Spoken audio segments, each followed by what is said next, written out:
Russia's losses are incredibly high now, as Russia sent massive armored columns in hope volume alone will be enough.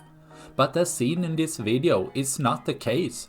As most vehicles and tanks get destroyed also, this could be some of the higher losses in a single attack Russia has faced.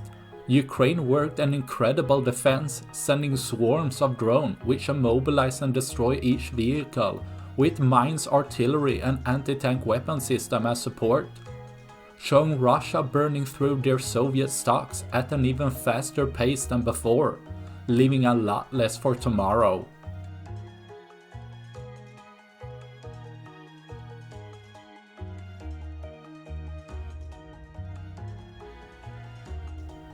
That's all I had for this video.